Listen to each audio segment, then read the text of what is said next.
Vous avez opté de suivre la télévision Isanganiro. Bienvenue, chers téléspectateurs, à ce journal. Donc voici les principaux titres. Certains partis politiques déplorent le comportement de certaines autorités plutôt qui veulent empêcher les journalistes à bien exercer leur métier. Le parti Prona demande au ministère de l'Intérieur d'intervenir pour redresser la situation, tandis que le parti Codebu demande au CNT de soutenir les journalistes dans l'exercice de leurs fonctions. Vous aurez plus de détails au cours de ce journal. Le prix du kilo du poisson de Ndagara pêché dans le lac Tanganyika s'est vu presque quadruplé actuellement par rapport au prix de l'année dernière à la même période. Notre correspondant Jean-Pierre Misago va nous parler de l'autre alternative que les habitants de Rumongue ont prise. Voilà pour le sommaire. Les détails, c'est tout de suite.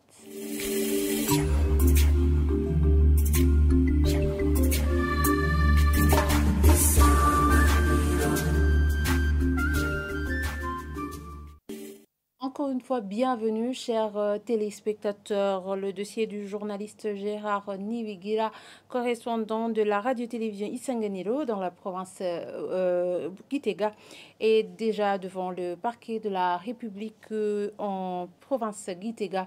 Le commissaire communal de la police en commune Gitega l'a annoncé mercredi dernier, sans préciser le chef d'accusation contre Gérard Niwigira.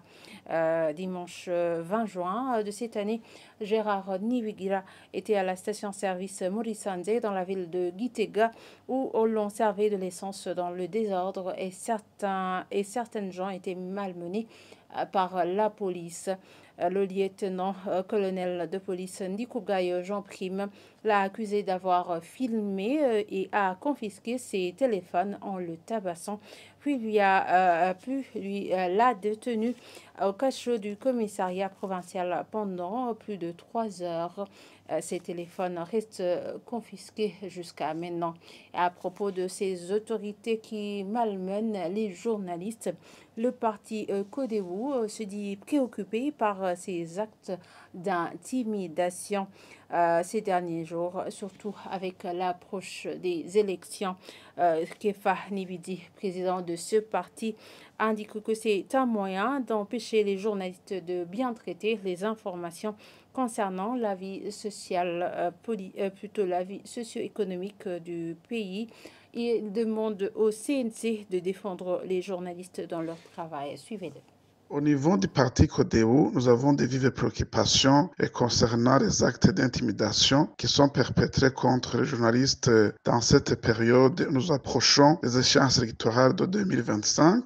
Nous nous référons à ce qui est arrivé à un journaliste du groupe Iwachu qui a risqué d'être enlevé, et même les bureaux de ce journal ont subi des attaques aux pierres. Nous nous référons également à ce qui vient d'arriver très récemment à un journaliste de la radio Isanganiro qui a vu son matériel, y compris le téléphone portable, saisi. Là, nous pensons qu'il s'agit d'une façon d'empêcher les journalistes de continuer à donner des informations fouillées et équilibrées à la population, parce que des fois, ces actes d'intimidation sont venus quand ils traitaient des questions chaudes qui concernent la vie socio-économique de la population, mais aussi des sujets de l'ordre politique qui peut-être n'étaient pas de bon goût pour certaines formations politiques ou certains politiques. Donc, nous demanderions à ce que la CNC continue à défendre les journalistes dans l'accomplissement de leur mission, mais aussi les autorités devraient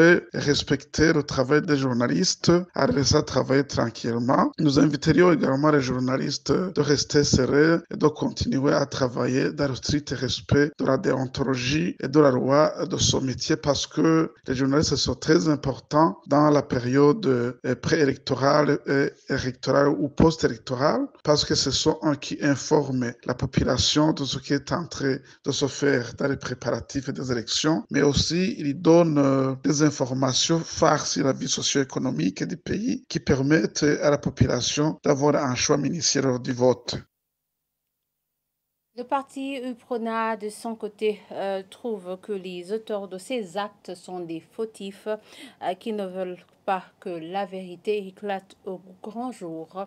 Le président de ce parti, Olivier Nkurunziza, déplore un tel comportement de la part des autorités qui veulent faire peur, plutôt qu'ils veulent faire peur aux journalistes en les empêchant de travailler librement.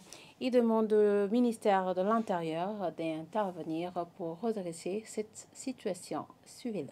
Et cela, c'est pour faire peur aux journalistes.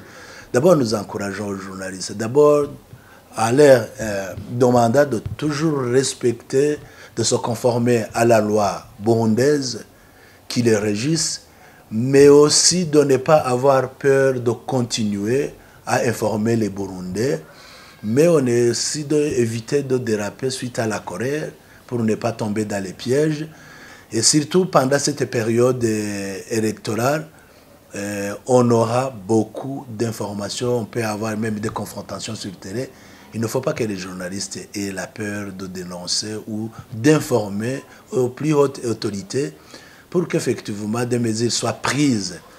Alors, ce que nous demandons au ministre de l'Intérieur, qui dans ses attributions, il y a la sécurité publique, il faut qu'effectivement interpelle la police. Parce que la police sont là pour protéger la population burundaise dont les journalistes font partie.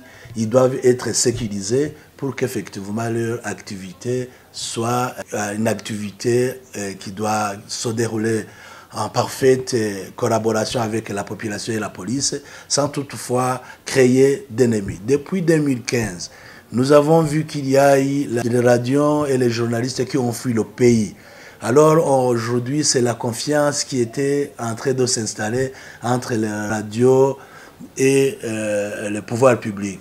Alors, à la veille des élections, si on recommence cela, vous voyez, on risque aujourd'hui encore de détériorer cette situation. Nous continuons toujours à plaider en faveur des journalistes parce que le pays sans journalisme, c'est un pays où on sera comme des prisonniers, des hommes sans information. Les auteurs de ces forfaits, c'est d'abord quand on essaie de faire une analyse approfondie, ce sont des fautifs. Et ce sont ces gens qui sont en train de faire des magouilles sur les stations ou sur les milieux. Ils veulent cacher les fautes pour que ça ne soit pas publié à travers les radios et pour que les hautes autorités ne soient pas informées. Et ils ont peur d'être sanctionnés. Ils se cachent derrière à leur pouvoir pour séquestrer les journalistes afin de cacher leurs fautes. Je vous l'avais dit en titre, le prix du kilo du petit poisson d'Indagara pêché dans le lac Tanganyika s'est vu presque quadruplé actuellement par rapport au prix de l'année dernière à la même période. Certains consommateurs rencontrés au marché central de Rumonge disent se rabattre actuellement au poisson d'Imwanza en province de la Tanzanie, à prix encore abordable par rapport aux poissons Ndagara pêchés dans le lac Tanganyika. Les pêcheurs et les vendeurs de Ndagara rencontrés plutôt à la plage de Rumonge évoquent la pénurie d'essence comme origine de cette situation et demandent que ce problème trouve enfin une solution. Le point avec Jean-Pierre Misago.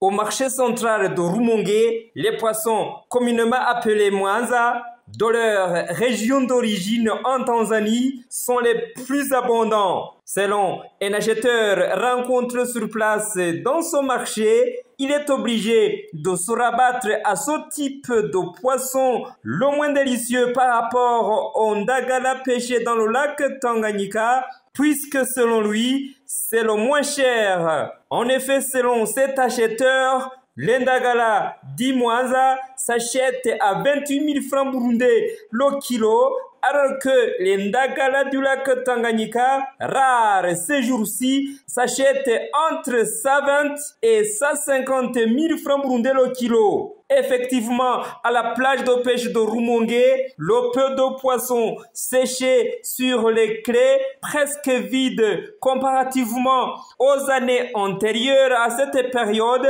ou vendus frais et dominé par le petit moukeke, communément appelé Nyamou Nyamou. Les vendeurs rencontrés sur les lieux disent que peu de pêcheurs vaquent encore à leurs activités suite au manque de carburant et celui qui parvient à pêcher les ndagala les capture loin de la plage et vend à un prix élevé pour tenter de récupérer le carburant consommé. Même son de cloche chez un patron pêcheur qui informe que dans les jours à venir, ce sera une période propice à la prise de ndagala à condition qu'il y ait assez de carburant. Ceux qui se sont exprimés voudraient que cette pénurie du carburant trouve enfin solution. Merci à Jean-Pierre Misago pour ce reportage et quittons Rumongue et revenons dans la capitale Bujumbura où les eaux du lac, Tanganyika qui avaient inondé certaines localités du quartier Kajaga, précisément à Kinyinya 1 en zone Rukaramu de la commune Mutimbuzi a diminué sensiblement, affirment les habitants de ce quartier. Quant aux deux autres quartiers, les habitants se déplacent par des pirogues et demandent d'être protégés des inondations de la rivière Rusizi. Le point avec Jean-Marie Mayonga. La situation devient plus en plus normale dans différents coins du quartier Kajaga. Nous sommes en zone Rukaramu de la commune Mutimbuzi, jadis inondée par les eaux de la rivière Rusizi. La route qui mène vers le chef-lieu de la zone Rukaramu, qui était bloquée par les eaux stagnantes, est aujourd'hui praticable. Les habitants de ce quartier poussent un ouf de soulagement. Nous sommes à Kinyinya 1, sur la première avenue de Rukaramu. Les jours passés ici, il y avait de l'eau qui ont empêché les personnes et les véhicules à se déplacer. On se déplaçait en utilisant les pirogues. Nous sommes contents de voir ces eaux reculer, car dans cette localité, ce n'était pas facile d'y passer. Mais aujourd'hui, tout le monde traverse sans problème.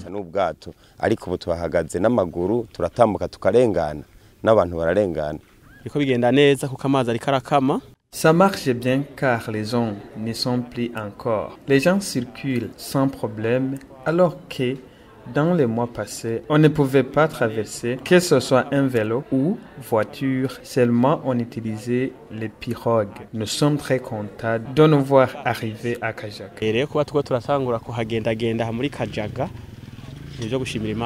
Cela étant, la grande étendue du quartier Kajaga est toujours inondée, surtout les localités de Kinyinya 2 et 3. Ceux qui y vivent disent qu'ils ont de la peine pour pouvoir se déplacer, car ça leur demande beaucoup de moyens.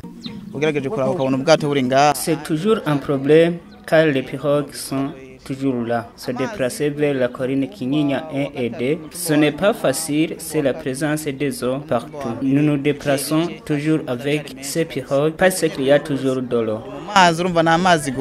Les résidents du quartier Kajaga demandent au gouvernement de tout faire pour qu'il ne soit pas encore être inondé par les eaux de la rivière Rusizi qui débordent pendant chaque saison de pluie. Nous pensons que les autorités au niveau supérieur doivent essayer de nous protéger en construisant une digue à la rivière Rusizi pour empêcher ces eaux de continuer à nous envahir dans nos ménages, qu'ils continuent jusqu'au lac Tanganyika. À noter que ces inondations qui ont poussé certains habitants de Kajaga à fuir vers d'autres endroits ont commencé depuis le mois de mars cette année. Merci à Jean-Marie Mayonga et à Cédric Nibichaka pour ce reportage. Et voilà, c'est ici que nous clôturons ce journal. Merci de nous avoir suivis et très bonne suite de programme sur la télévision Isanganiro.